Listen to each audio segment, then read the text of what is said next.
Cari amici di Officine Caruso, buonasera. Dalla calma serale del cuore della nostra azienda, il nostro laboratorio, la nostra officina, vi porto verso la nostra vetrina, perché quel ponte dietro che vedete libero ora si è appena liberato di un'auto che ha la sua età. Vi giro la telecamera. Questa sarà questa? Non è né questa né questa, ma è un'auto che a noi piace particolarmente perché ha una linea bellissima. Non è nemmeno questa. Andiamo, attraversiamo un po' la nostra azienda perché mi piace girare e farvi vedere un po' le auto che passano tutte dall'officina e poi arrivano qui. E l'auto che vi voglio far vedere è questa bellissima 330 Cabrio. Questa è una vettura troppo bella, una linea ancora moderna, vedete? La matita di Chris Bangle che miracoli fece quasi 15 anni fa, anzi più di 15 anni fa. Questa è una CLA modernissima, bella per carità, ma è un'auto che ha 15 anni in più, capite ragazzi? 15 anni in più. In più questa era la prima coupé cabriolet, perché BMW sulla serie 3, questo fu il primo modello di serie 3 che adottò questo tetto rigido, bellissimo, bello il colore. Abbiamo scelto questi cerchi perché quelli suoi non rendevano, non le donavano, e questa è un'auto che da elegante diventa casual, da pista da sci arriva alla spiaggia, e naturalmente ve la faccio vedere aperta. Ecco, gli abbiamo cambiato vestito in pochi secondi, poi su strada vi farò vedere con quanta velocità si apre la capote. Sono belli poggiatesta. Un'auto che ha veramente 15 anni e non li sente. Non sulla meccanica, non solo sul telaio, ma proprio sulla linea di quest'auto che è veramente bella. E su strada vi stupisce. Un'auto che costava 55.000 euro e più, oggi è uno sfizio che vi potete togliere risparmiando un sacco di soldi veramente. Guardate anche il disegno dei sedili, la plancia minimal, lo sterzo. Quest'auto è un'auto classica, stupenda, che vi stupirà sulla strada. Ha il pack luci interno, bella anche di sera.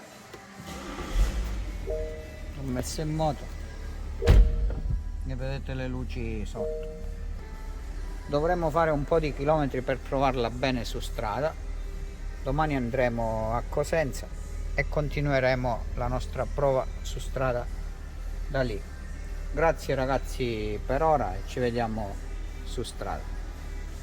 Bene amici, ci siamo accomodati su questa 330 e 93.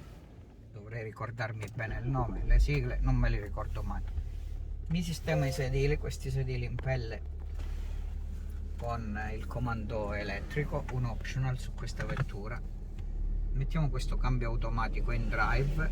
Vi ricordo che questa prova la faremo al contrario, stiamo partendo dall'autostrada, abbiamo girato un po' con quest'auto perché stiamo concludendo la certificazione di questa vettura, e Officine Caruso, per concludere la certificazione dell'auto, oltre a tutti i controlli che facciamo visivi, controlli sulla carrozzeria, controlli sulla meccanica e sui dati tecnici dell'auto, poi alla fine utilizziamo le vetture per 1 migliaio di chilometri in tutte le condizioni condizioni per accertarci che funzionino correttamente.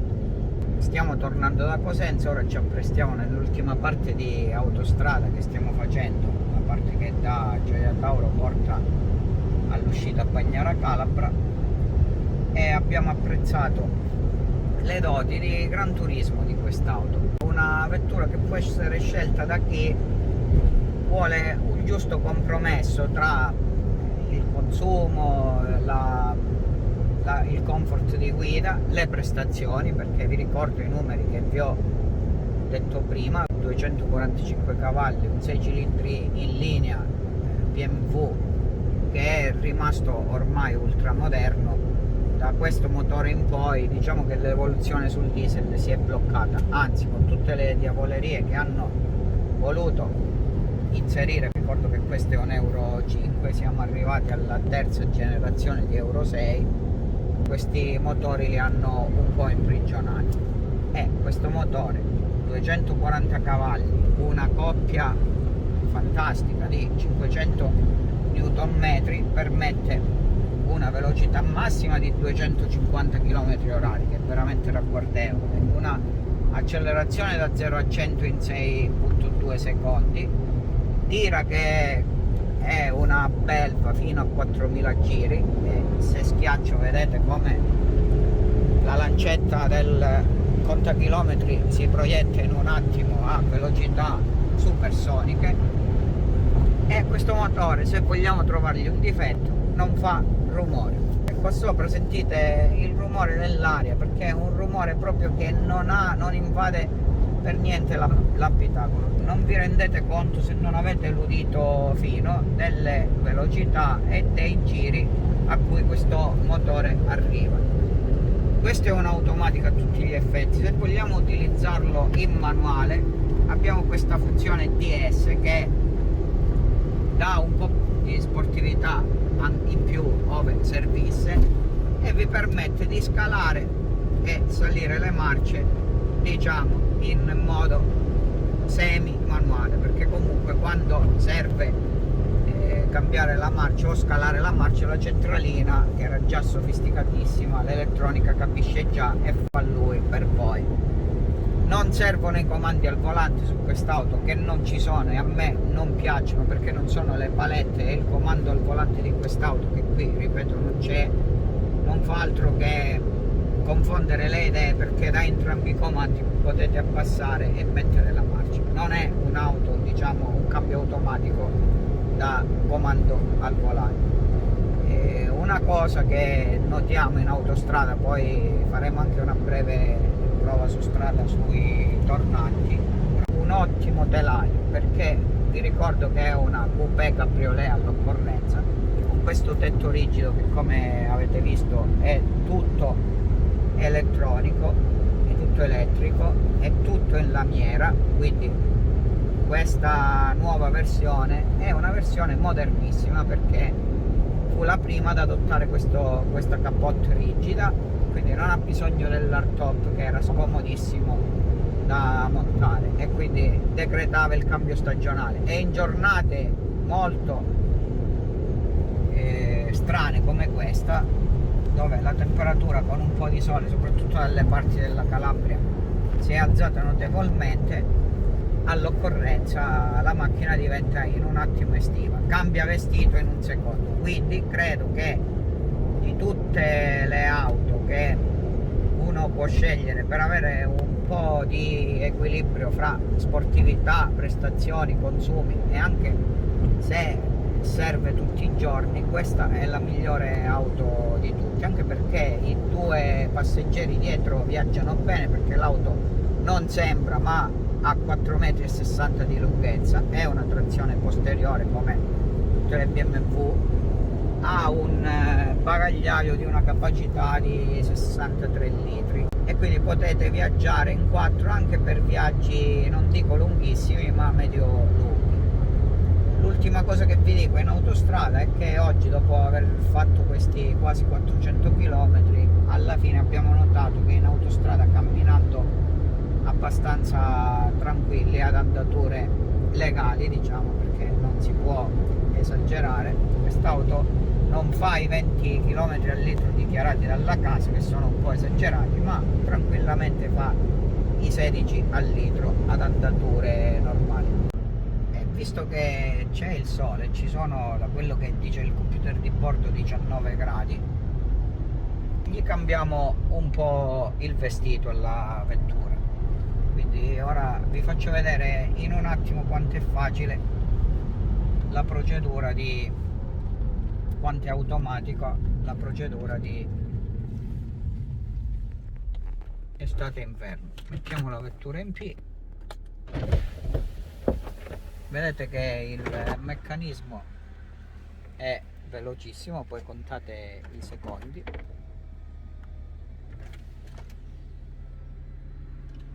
Per un'auto di quasi 15 anni fa, vedete come il sistema è rimasto modernissimo. Ok, l'auto si è chiusa, ora ripartiamo e vi faccio notare che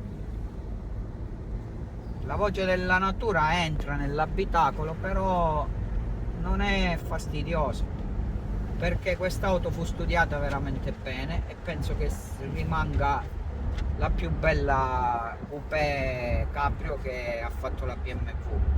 Piacevolissima la sensazione dell'aria, che non è fastidiosa. Certo, ora siamo a basse velocità, l'auto, vedete, in queste curve si inserisce perché ha uno sterzo eccezionale. Gli amanti di BMW sanno di cosa parlo.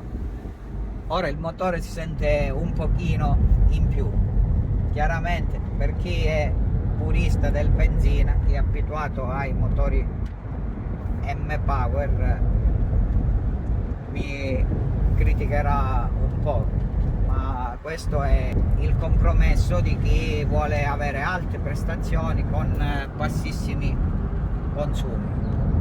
La temperatura è veramente piacevole, diciamo che in questi giorni era crollato un po', sembrava essere arrivato l'inverno, ma come vedete, quando in Calabria c'è il sole si fa sempre in tempo a fare un bel bagno. Vedete, ho accelerato e la coppia è eccezionale di questa vettura, si proietta in avanti, non pesa poco perché comunque il telaio è stato irrigidito per far sì che tutto il comparto veicolo non perda rigidità torsionale, e quindi abbiamo quasi 1800 kg a secco da trascinare, però l'auto è veramente piacevole e mi sento su una vettura dove percepisci l'affidabilità. Poi quest'auto è stata un'auto trattata bene, con pochi chilometri, soli 87.000 km, sempre tagliandata, quindi vettura molto fresca. Questi sono i tornanti che dall'uscita autostradale portano verso Sant'Eufemio, verso Sinopoli. In salita sono più belli onestamente, ma oggi è capitato così e vedete come la vettura, se volete guidarla in modo sportivo, diventa molto sportivo. Il cambio va benissimo, le diavolerie elettroniche sono intervenute per ricordarci che ci sono gli angeli elettronici che ci custodiscono la via, però non bisogna esagerare perché sono sempre vetture comandate dal nostro cervello e dal nostro piede. La sensazione è davvero piacevole e come vedete penso che l'insonorizzazione a bordo è ragguardevole, sia con la capote chiusa, questo lo sapevamo, ma soprattutto con la capote aperta. In queste condizioni credo che sia veramente, per il rapporto qualità-prezzo che quest'auto ha, un'auto che rimane moderna, dalle linee e dal design ancora molto attuale e molto moderno, e quindi un'auto da scegliere. Il 3000 e non il 2000, perché le prestazioni su un'auto così bella non guastano. Carissimi di Officine Caruso, siamo arrivati quasi nei nostri bordi. È tutto. A presto.